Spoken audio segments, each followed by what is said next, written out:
we go. The crowds are really big. And yesterday I saw an article in one of the local papers saying Gretchen Whitmer got dozens of people.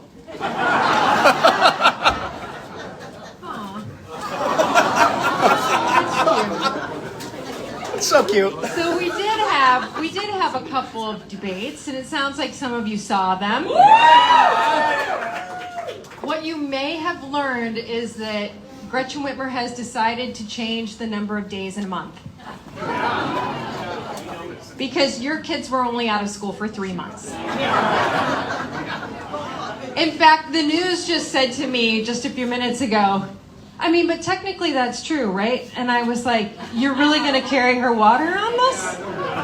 No, technically, it's not true.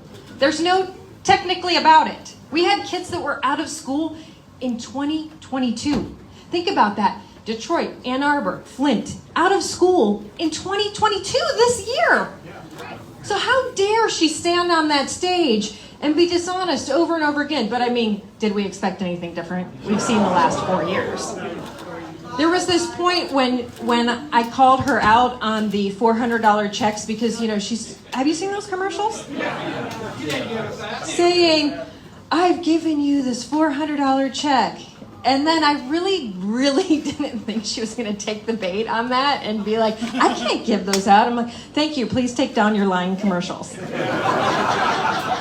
In fact, every one of her commercials lie. When I came in here today, Dino said, a lot of people didn't want to come because, you know, you're so extreme on these things. I said, we need to get the message out that these are lies because they have nothing to run on. Nothing.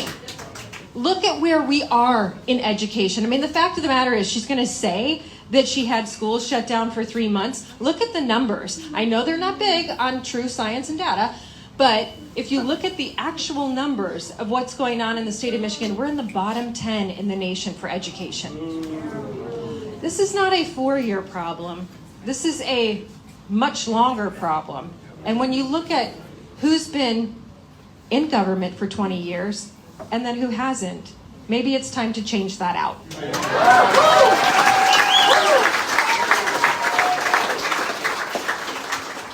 So we have this huge problem with school being out and the bottom 10 and getting kids back on track. And she's like, you know, I have a plan to get kids back on track. And we're saying surrounding states that had kids out nearly as long as Michigan did, you know, like 60 days. Oh, wait. No one had schools out as long as we did. But the surrounding states that were close, they put in tutoring programs.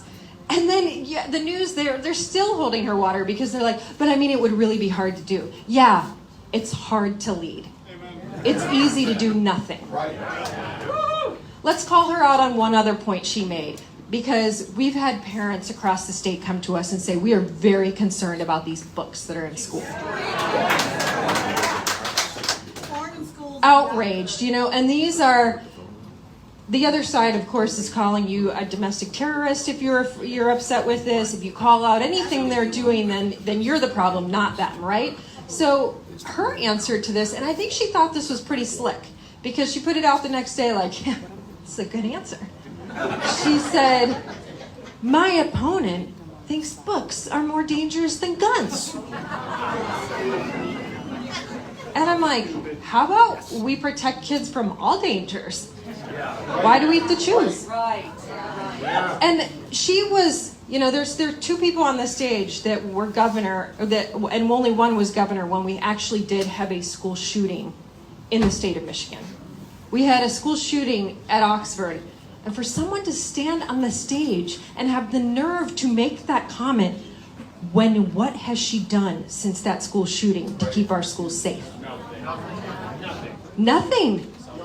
You didn't see that in Florida. You didn't see Governor DeSantis go climb into the basement and say, there's nothing I can do. But she won't do anything because her big response to the school shooting in Michigan was, I think we should have a discussion. And then on stage, she stands there and says, if my opponent had her way, she'd put armed guards in our schools.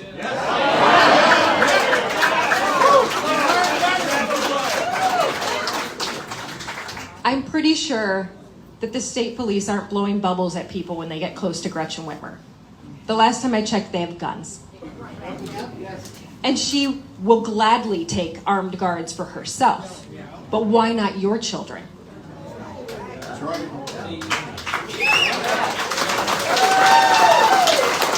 This is kind of a common theme with Gretchen Whitmer, though. What's good for me, not for you. I remember all of the shutdowns. I remember a time when she told us we had to stay home and stay safe. Do you remember this? It was like every few days, it was a different leather jacket coming out and telling us what she was going to do. So she comes out and she says, whatever you do not go to Florida. It's so dangerous. There's this madman, just lets people have freedoms. Do not go to that state. Over and over again, we heard, don't go to that state. And then eventually there's these pictures coming out from staff members on the beach, because this is how arrogant these people are. Like, you guys can't do this. But we're actually going to post pictures in the bikini on the beach on Facebook. And we are all sitting here in the media going, did they really post pictures? Yeah. Mm-hmm. That's how arrogant they are. So then even worse, it comes out that Gretchen Whitmer actually just got back from, where did she come back from? Florida. On a private jet. And everybody goes, it's like the record scratch. What? Did you really go to Florida? She came out and she had the nerve to say, my father was sick, and if I didn't go, my Republican opponents would say I didn't have family values.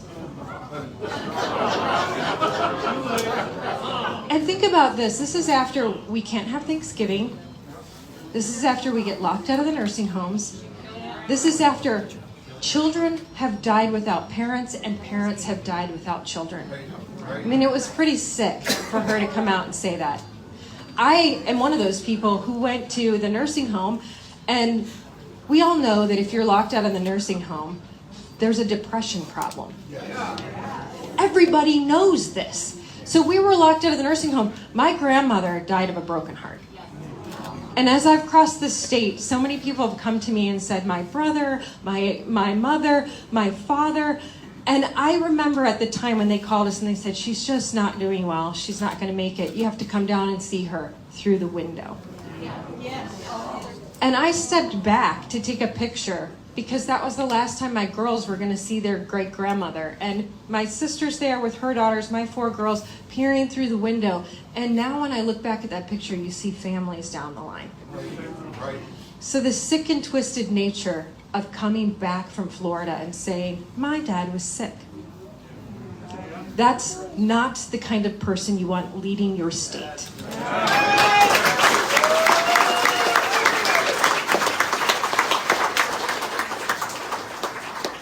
But even if we look past this rules for thee but not for me, and we go back to that comment of books being more dangerous than guns, is she mocking us?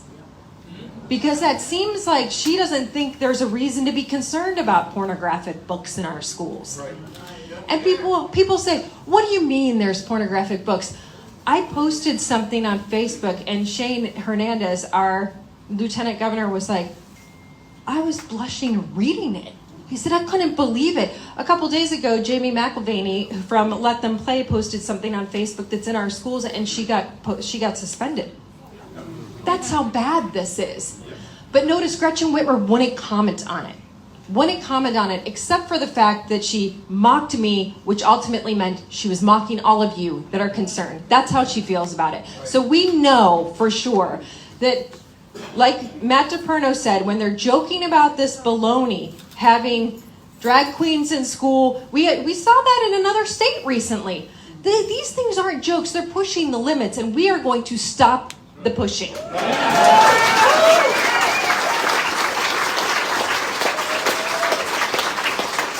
I think when you have these events, I mean, we certainly didn't expect all of you to show up today. We're so excited. Everywhere we go, we get more and more people. And when we have these events, the media is kind of like, how is this happening?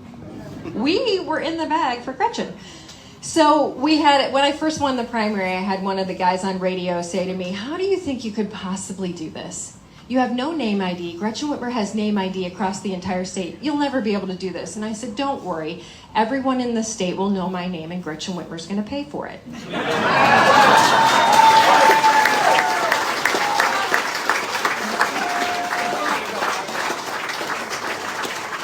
Now it's so funny because everywhere we go, I mean, people know me everywhere we go. So we walk into a coffee shop or the gas station or the grocery store, and people are like, I'm voting for you.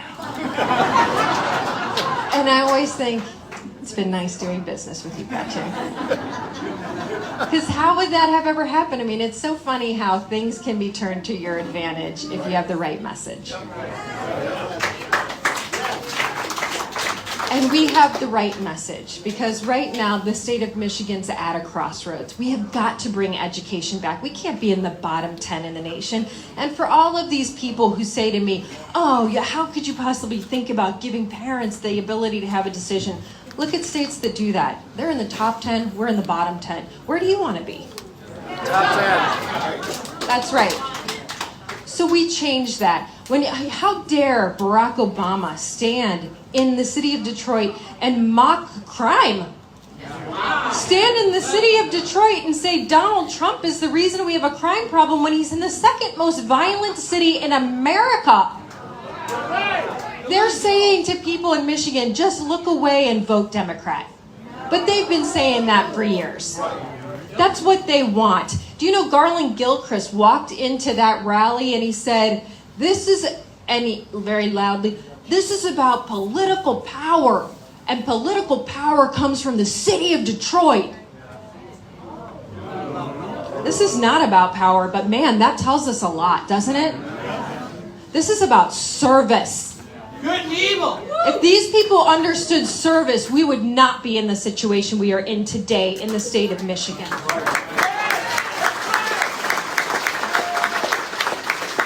If you have someone that is going to bellow in a room of 3,000 people that they deserve to put them back into power, that is the last person that should have any position in government.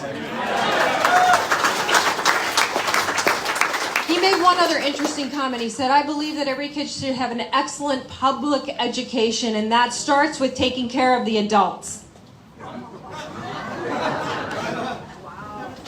But of course, the union bosses were there introducing people. So we know that they've dropped $1 million into their campaign and probably much more than that. So they have to be loyal to the union bosses. One thing I did not hear them talk about were kids and parents. Kids and parents, and not service at all. They didn't talk about, Gretchen Whitmer got up and talked, she didn't talk about parents once. To me, the two biggest issues in this state are the fact that it costs too much to live here right now and parents are mad.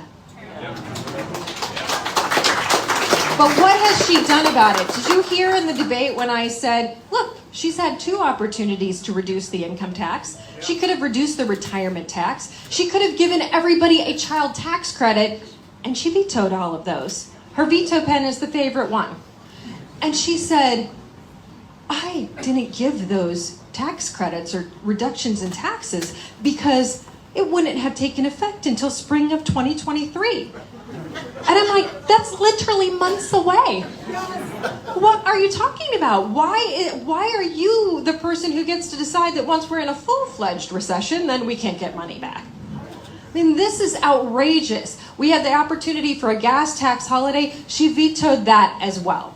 She is not interested in making sure there is money back in the pockets of the Michigan people. And it's not like I'm assuming this. This is from her actions.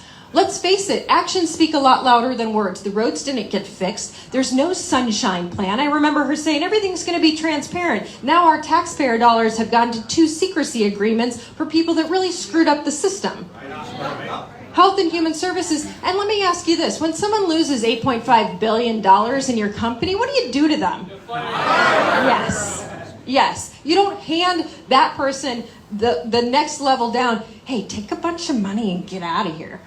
That's what she did. She should be fired for that alone. No transparency there. And for the woman who said she was running on clean water in 2018, she knew there was a problem in Benton Harbor. We didn't see her talk about it until the cameras were on in 2020. And she said, oh, yeah, that's a problem. Maybe I should do something. In fact, that might have actually been 2021. We'll have to check on that. But that's how her promises have gone. Every one of them empty. Never again will we allow a career politician to come into this state, make a bunch of empty promises, and then take our state down the drain. That's not going to happen anymore.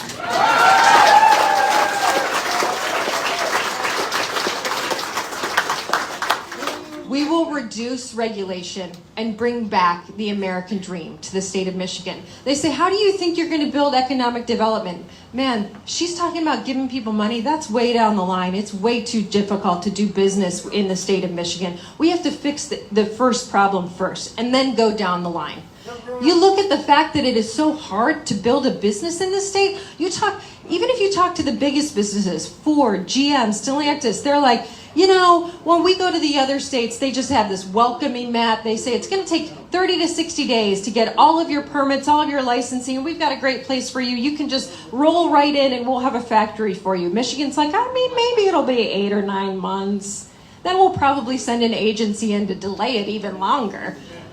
If you're treating your biggest businesses like that, how do you think the entrepreneurs are being treated?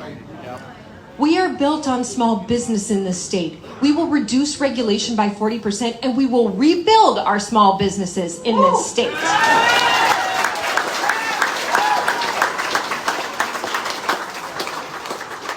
The fact that she spends every day in Detroit trying to make sure she gets that Detroit vote, bringing in Barack Obama, now we're hearing Cory Booker, Kerry Washington, all of these people focused on that. That is the reason the state of Michigan is in the situation that it's in, because she hasn't taken a look around to see if anybody else has a problem. She hasn't taken a look around as you drive around the other parts of the state where entire towns have been decimated by her policies. I have gone into places where people have grabbed my hands and said, please bring our state back. We don't have our community center anymore. We don't have our gathering places. We don't have our coffee shops anymore.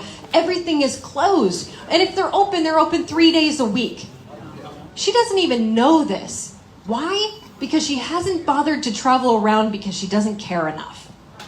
That's what it comes down to.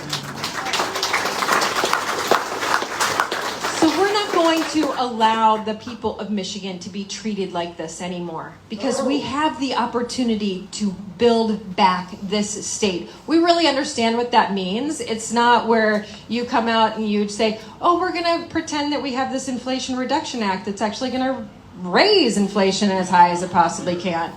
I mean, Gretchen Whitmer is so behind. Did you notice that other Democrats were saying, we're not going to campaign with Joe Biden? And then they asked Joe Biden about it. They're like, other Democrats aren't campaigning with you. And he was like, blah, blah, blah, blah, 16, blah, blah, blah, to 48. And everybody was like, what does that mean? Notice Gretchen didn't mind. She was like, no, come, let's dance on the grave of the automotive industry and go to the auto show together, now that I've killed it. And let's hold hands. And they held hands, and we were watching that, and we're like, is she holding him up? Or does she want to be holding his hand? And then the media comes out, and they write these like glowing articles. Gretchen Whitmer and Joe Biden holding hands at the auto show. So sweet. It's like America's grandfather. Like, I think we all have an uncle like Joe Biden, but not a grandfather. And I think to myself, what would the head